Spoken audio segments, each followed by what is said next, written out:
This moment at the dealership is exactly what made me want to quit automotive work forever. We're gonna get into that story right now. All right, so this is a fun story to tell because this was literally my last straw. The last dealer I worked at during the tail end of my dealership career. And right after this, I decided, forget all this nonsense, and I went to go work for the government. The government journey didn't turn out so well, but let's talk about this dealership story first. So ongoing, we had a customer who bought an STI from this dealership. And so pretty interesting. Third short block, every single short block, they'd have a different tech. So I remember one tech, the second one, and then I was the third one to replace that short block. So yeah, he would modify the engine, put a flash tune. I don't know if he did track days or if he was just hooning on the street, but anyway, this was his third short block on this car. Every single time he would come in and say, my engine's making a noise. You'd start the engine and sure enough, it's a rod knock, and he would get his short block covered under warranty. This should not be a warranty concern. Literally, the car's being heavily modified with mechanical modifications and a flash tune, and he's abusing the car. Just, you know, come on, this is the third engine for the car. And so why is it important that it's a warranty concern? And again, to circle back to the first video, which if you haven't seen yet, it's in the description below. Make sure to watch that one first. For vehicles under warranty, they pay a book warranty time. That is half my wage. So if this engine replacement were customer pay, let's just say, for example, it's a 20-hour job. If the car is under warranty, I only get paid 10 of those working hours. So kind of like a flat rate moral decision. If I got paid my regular wage, that would be more incentive for me to do the job correctly as best I can, or, you know, try to find out. Let's say this guy wasn't abusing the car. There was some other like manufacturer defect. I'd try to find out, you know, how is the customer using the car? What is this manufacturer defect that maybe we can report back to corporate? But instead, because I'm getting paid half my wage, why should I care? I'm just gonna slap this engine together and kick it out the door and then pretty much roll the dice and hope the next time he blows up the engine, another tech is gonna get it. And so I know the first guy who did it, he was a good tech. The second tech who did it, he's a dishonest guy. So I'm not surprised if stuff went wrong, or I can almost guarantee he didn't put that engine together correctly. Here I am, third tech to work on the car. So my turn to put another engine in this car. And I promise I'm gonna get to it real soon, why this car or this situation made me want to quit working on cars forever. So I got this engine out of the car apart. I've done a lot of engine work when I worked at Subaru. I would say every month I was doing at least 2 engine jobs. So I did a lot of engine work when I worked at Subaru. Having this experience, I already knew that in the service manual, the flatness spec for the cylinder heads is very, very tight. Almost every single time the heads are not within spec if they've been run, so you can automatically assume that they need to go to the machine shop to go get resurfaced.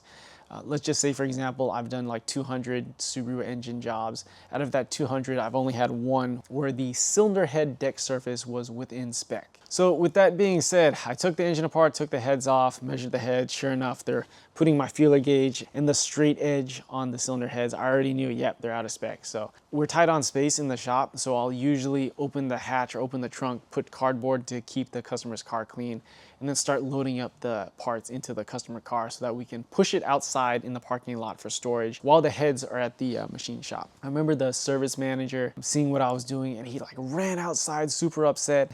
Can't remember what he said, but I remember something like, what are you doing? We're just trying to kick this car out of here. And I told him, hey, the deck surface on the heads is out of spec. I need to send them to the machine shop to get pressure tested and resurfaced. You know, keep in mind also, when you resurface the heads, in my experience on Subaru engines, the valve adjustment always goes out of spec. Basically, anytime the heads come off and on, you should at least check your valve measurements. I guarantee you it needs a valve adjustment. Here's really the part that I don't like to remember. So we finished the car because this was, you know, that type of customer who rigged his washers to spray oncoming people. Of course, he had many complaints. I remember his wife storming into the building like, we're gonna sue all you guys and whatever, making a big stink about this being the third engine for the car. I worked with a service advisor who was older and not very accommodating. I remember being cussed and sworn at by him in front of basically the entire dealership at his desk. And, you know, again, nothing ever happened out of that as far as like I don't know, I'll just say it, like no one stood up for me being cussed out in front of the whole dealership by my fellow employee. No repercussions from him when me and him got brought into the service manager's office.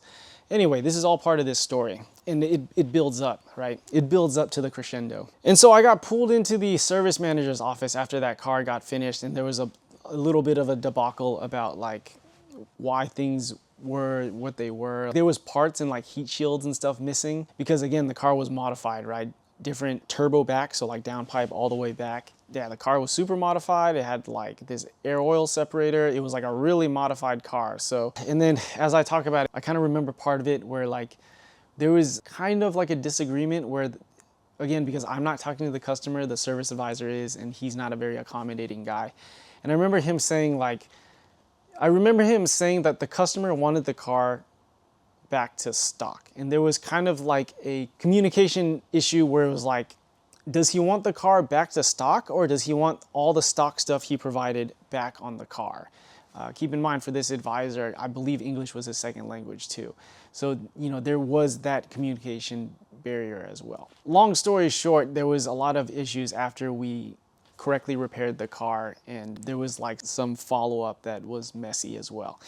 And so that's when I got pulled into the service manager's office. And so we'll start it off with this quote. "I laughed when I saw you order valve buckets. You're the only tech on the floor that orders those."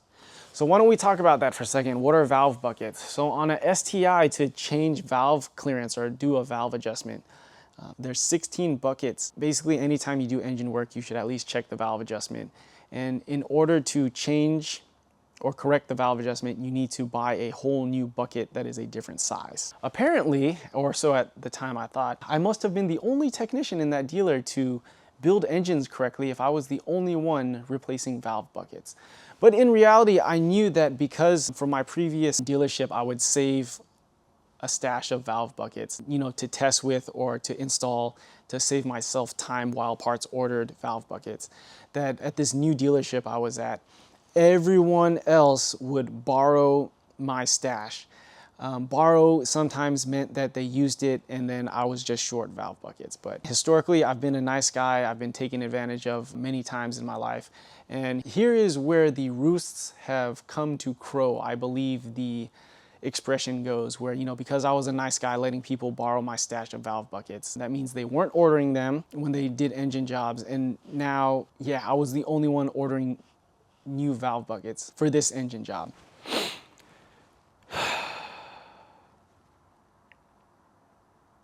That was another big sigh, because the other part of this story is that, remember I said the second time this car got the short block, it was the Dishonest Tech who did that engine. So this tech was notorious when he did engine work that he would not do the valve adjustment, and then the car would leave, come back with a check engine light for misfire, and it'd usually come back on the tow truck, and then someone else would have to take the engine out of the car to do the valve adjustment. I've done one of them before for that guy. And so you may ask, why would this guy not fix the car correctly and do the valve adjustment? Well, it takes a really long time and it's really tedious to measure for valve clearance. There's 16 buckets. Every time you need to make an adjustment, all 4 camshafts has to come out, and there is a 3 or 4 part torque procedure to put the camshafts and the cam caps back in. Needless to say, it is a long, tedious, not fun time to do a valve adjustment. Almost on any engine, but especially on Subaru engines that require buckets. And so if you're working flat rate and speed is the name of the game, the faster I can get this car out, the more I will get paid. So what does that mean? Again, back to the first video, if I don't do this job at all, I document on the RO that I did it, or I just leave it out and people just assume that, you know, it's been done correctly, I'll get the money for it. So why bother doing this correctly? And so this is exactly what this technician did. After my service manager, you know, said I laughed, I have written down, right, I thought, because all the techs borrow from my stash of valve buckets, or your kiss tech never does the valve adjustment on engines. So when they come back on the tow truck, he gets the labor hours from being dishonest, and I repair his comeback for pennies while he does another major service, or another job that is simple but pays very well because of book time. And so to circle back to our original question, this is that moment. I remember sitting there embarrassed and frustrated, and this exact thought crossed my mind. I can't believe I'm getting reprimanded for fixing a car correctly. Let that sink in for a minute. I can't believe I'm getting reprimanded for fixing a car correctly. I'm done.